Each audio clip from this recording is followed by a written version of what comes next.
I know I look a lot different today. That's because I got my first store-bought haircut in about 3 years. Marilyn usually cuts my hair, and the one thing about when she cuts your hair is cut, but it doesn't look like you had a haircut. Now it looks like I've got a haircut. I don't have any hair left. They cut it all off. I guess it's supposed to last a little bit longer. But because of this medicine I'm taking, it makes my hair grow so much, it'll probably out looking normal again in about a week or so. Chapter 29. Chapter 29.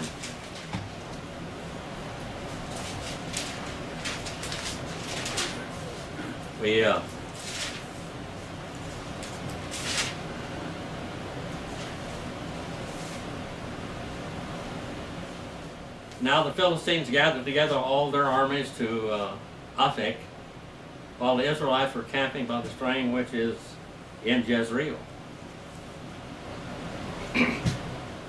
And the lords of the Philistines were proceeding on by hundreds and thousands. These are the lords, these are the basically a head of each little sub-tribe. And David and his men were proceeding on in the rear with Achish. Then the commanders of the Philistines said, "What are these Hebrews doing here?" And Achish said to the commanders of the Philistines, "Is this not David, the servant of Saul, the king of Israel, who has been with me these days, or rather these years, and I have found no fault in him from the day he deserted to me to this day." He deserted Israel, that is. But the commanders of the Philistines were angry with him, and the commanders of the Philistines said to him, "Make the man go back. We don't trust him, that he may return to his place where you have assigned him, and do not let him go down to battle with us, lest in the battle he become an adversary to us, and with what can this man make himself acceptable to his Lord? Would it not be with the heads of these men?"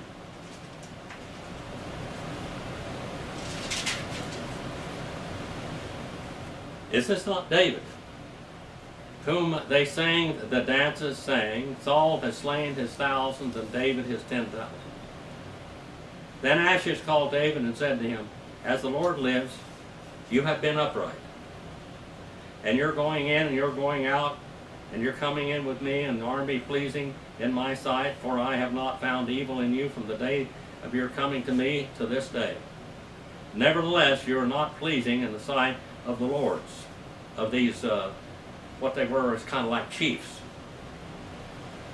among Indian tribes. Every Indian tribe had a chief. Every family of Indians had a chief. And every family of these Philistines had a chief. "Now therefore return and go in peace, that you may not be displeased the lords of the Philistines." And David said to Achish, "But what have I done?"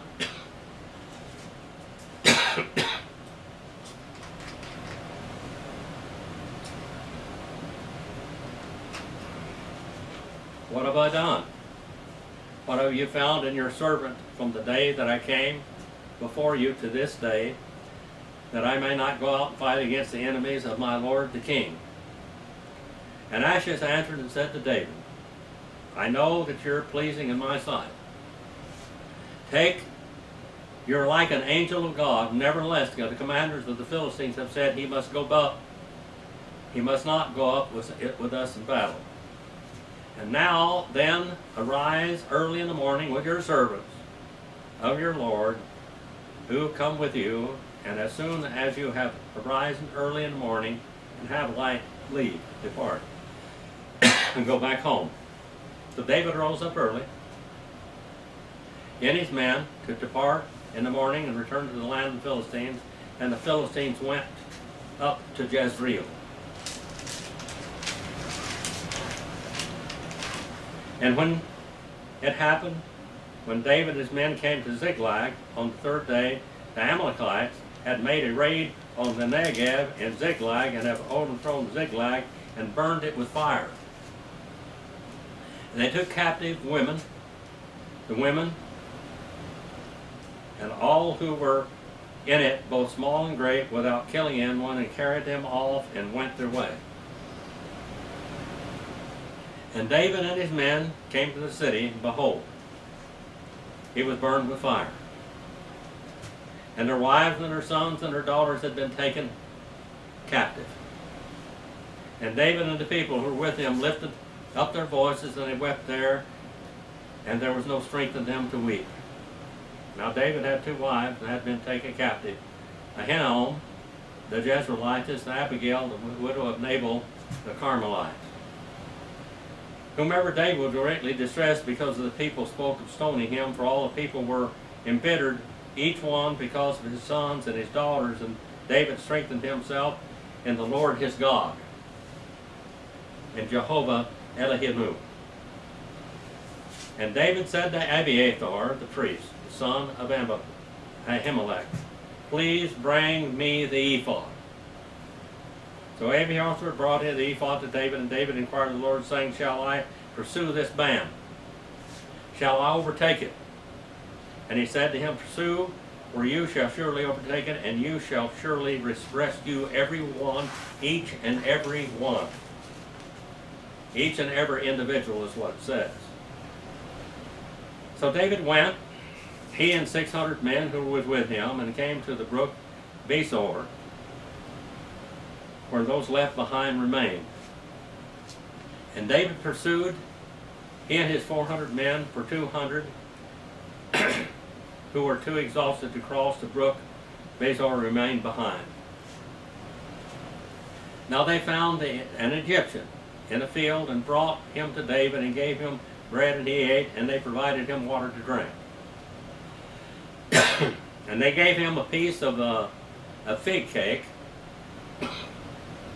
and 2 clusters of raisins. And he ate, and then his spirit revived. His blood sugar came up, and he could think again. Basically, this is very sweet food. For he had not eaten bread or drunk water for 3 days and 3 nights. And David said to him, to whom do you belong? And where are you from? And he said, I am a young man of Egypt, a servant of the Amalekite, and my master left me behind when I fell sick 3 days ago. And he made a raid on the Negev and the Cherethites and all that which belongs to Judah, and on the Negev and of Caleb, and we burned Ziklag with fire. And David said to him, will you bring me down to this band? And he said, swear to me by God that you will not kill me or deliver me into the hands of my master, and I will bring you down to this band.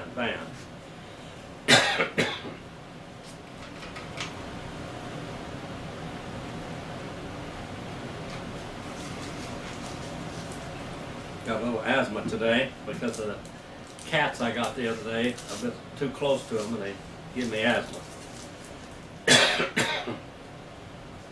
And when brought him down, behold, they were spread all over the land, eating and drinking and dancing, because the great spoil that they had taken from the land of the Philistines and from the land of Judah.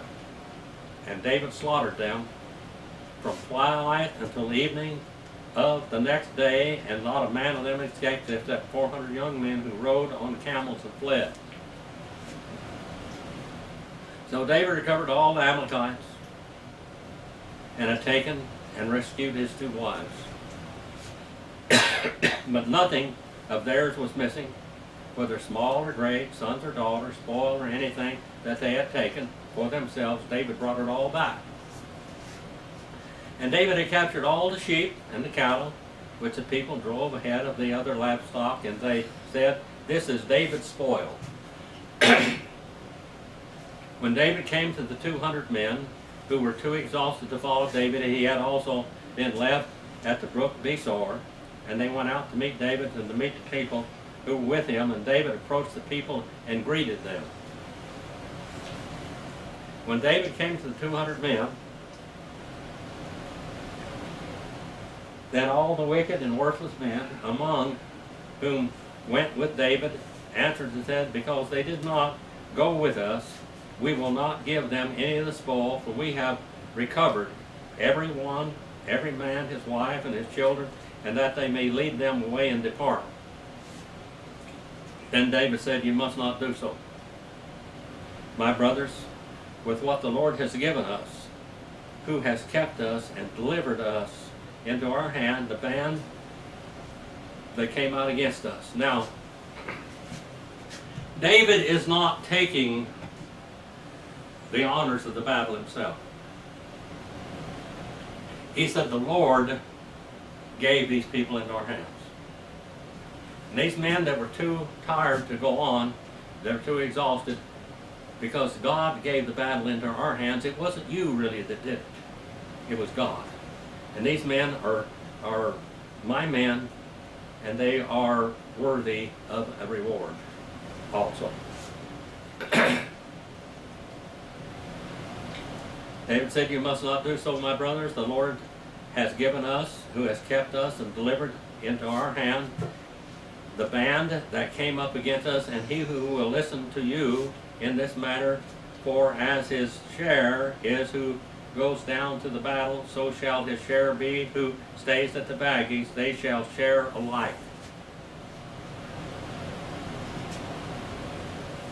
And so it has been from that day forward that he made it a law, a statute, an ordinance for all Israel to this day. Now when David came to Ziklag, he sent some of the spoil to the elders of Judah, to his friends, saying, "Behold, a gift for you from the spoil of the enemies of the Lord."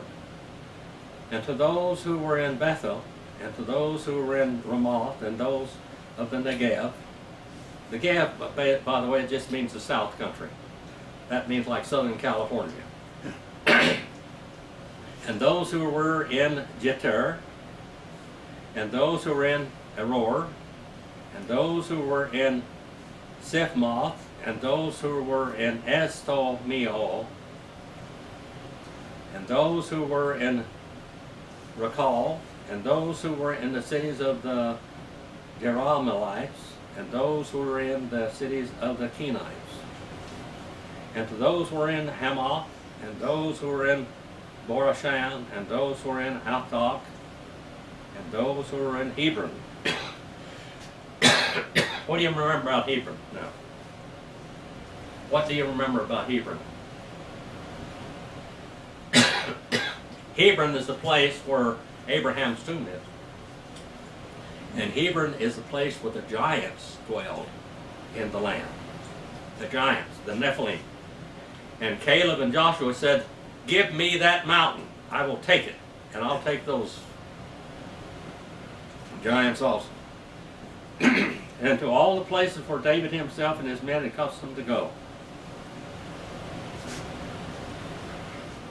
Now the Philistines were fighting against Israel, and the men of Israel fled from the Philistines and fell slain on the mount of Gilboa. And the Philistines overtook Saul and his sons, and the Philistines killed Jonathan, Abinadab, Malchishua, and all the sons of Saul.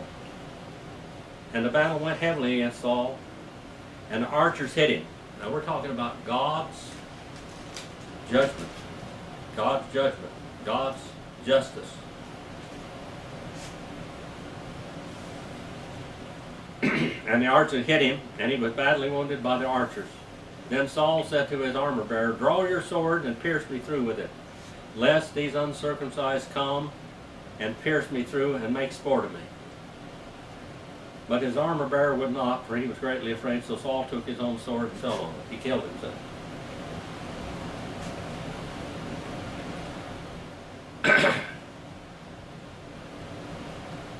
And his armor bearer saw that Saul was dead, and he also fell on his sword and died with him. Saul died with his 3 sons, his armor bearer, and all his men that day altogether. And when the men of Israel who were on the other side of the valley, and those who were beyond the Jordan, saw that the men of Israel had fled, that Saul and his sons were dead, they abandoned the cities and fled, and then the Philistines came and lived in them. And it came about on the next day, when the Philistines came to strip the slain, they found Saul and his 3 sons fallen on Mount Gilboa. And they cut off his head. They cut off his head and stripped off all his weapons, and sent them throughout the land of the Philistines to carry the good news to the house of their idols and to the people, the house of their idols. And they put his weapons in the temple of Ashtaroth, and they fastened his body to the wall of Bethshan, And now when the inhabitants of Jabesh Gilead heard what the Philistines had done to Saul, and all the valiant men rose and walked all night and took the body of Saul and the body of the sons from the wall of Bethshan, and they came to Jabesh and burned them there.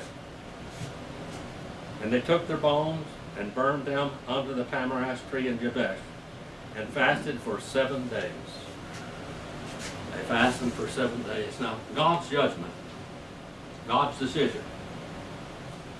Remember, David said, now Saul committed suicide, and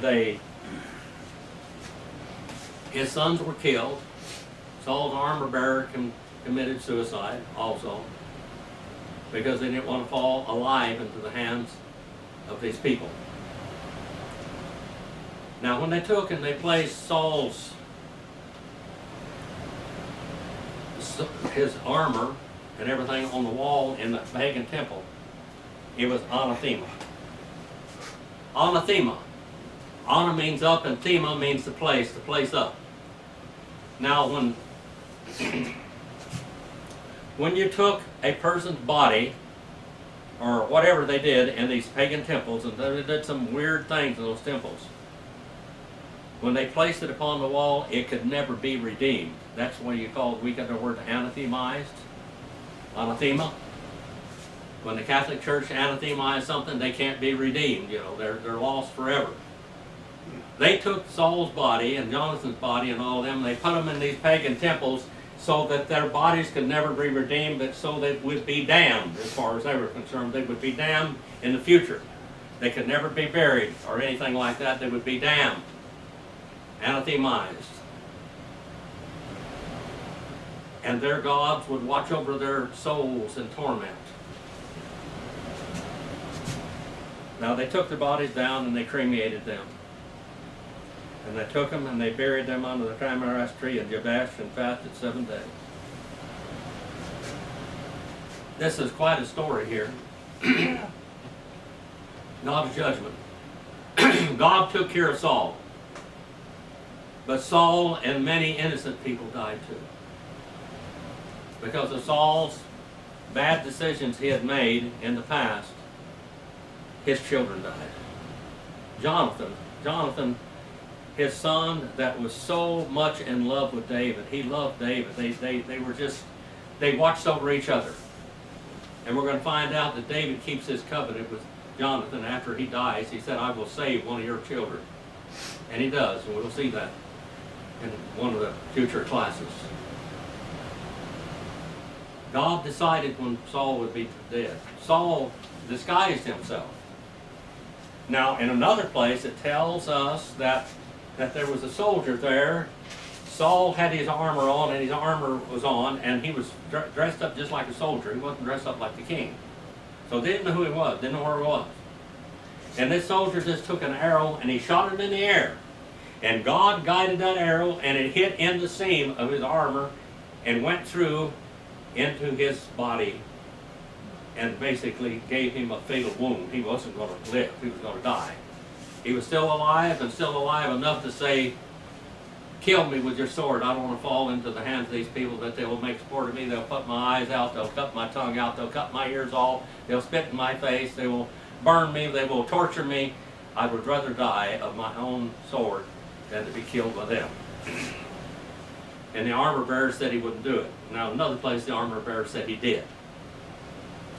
So there must have been more than one armor bearer.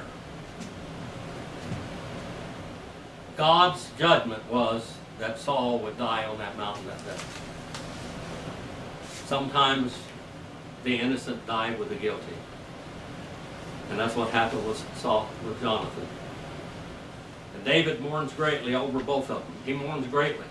The one man was his enemy, but he looked upon him as his anointed king, because God had anointed him as king. And he would never raise his hand against him. He said, let God kill him. Let God cause his enemies to kill him.